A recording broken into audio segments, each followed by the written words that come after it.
80 शब्द प्रति मिनट शुरू। उपाध्यक्ष महोदय, गुजरात में जो घटनाएं हुई है, मुझे लगता है कि ये घटनाएं केवल गुजरात में ही अकेली नहीं हुई। इस सदन में पिछली बार महाराष्ट्र के बारे में भी चर्चा हुई थी। उत्तर प्रदेश की घटनाओं के बारे में भी चर्चा हुई थी।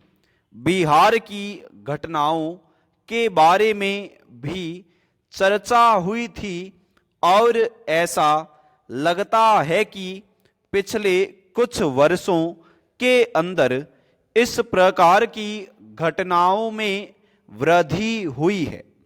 यह वास्तव में सारे देश के लिए और संसद सदस्यों के लिए बड़ी चिंता का विषय होना चाहिए कि हरिजनों पर अत्याचारों की घटनाएं क्यों बढ़ती जा रही है।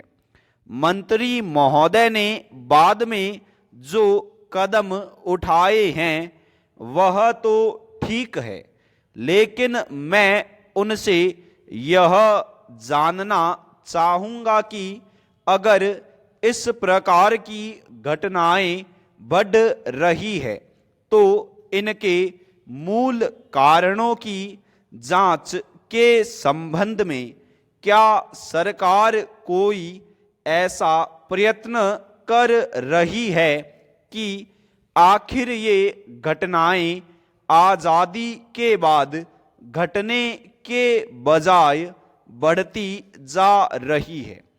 चाहे महात्मा गांधी के प्रदेश में हो, चाहे इंदिरा गांधी के प्रदेश में हो, सब प्रकार की घटनाएं बढ़ रही है। यह वास्तव में गंभीर चिंता का विषय है। चेंज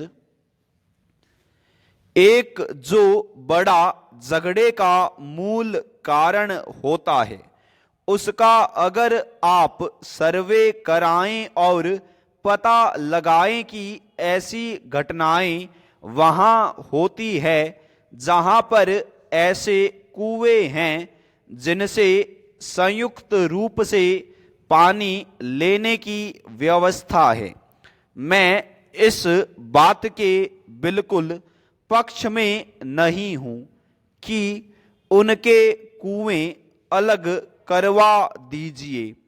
वह कुएं संयुक्त रहेंगे तभी एक मिलन की भावना रहेगी।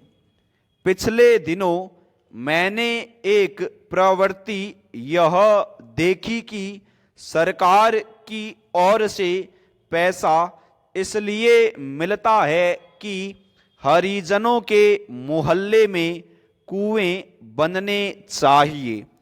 उनके पानी पीने की व्यवस्था तो करें, लेकिन संयुक्त व्यवस्था के तौर पर कोई चीज नहीं बन रही है जिससे आपस में मिलने का स्थान समाप्त हो जाए। इसका सर्वे कराएं तभी इसका पता चलेगा और लोगों को इसका लाभ होगा। चेंज दूसरा झगड़ा होता है जमीन की फसल बांटने का।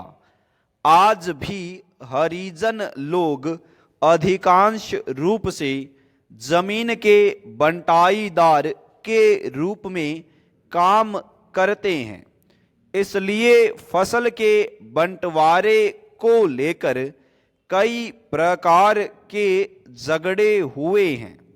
उस चीज का सर्वे कराएं तो मैं समझता हूं कि सदन को भी लाभ होगा और देश को भी लाभ होगा, क्योंकि वहां भी इन घटनाओं के संबंध में चर्चा हुई है। स्टॉप।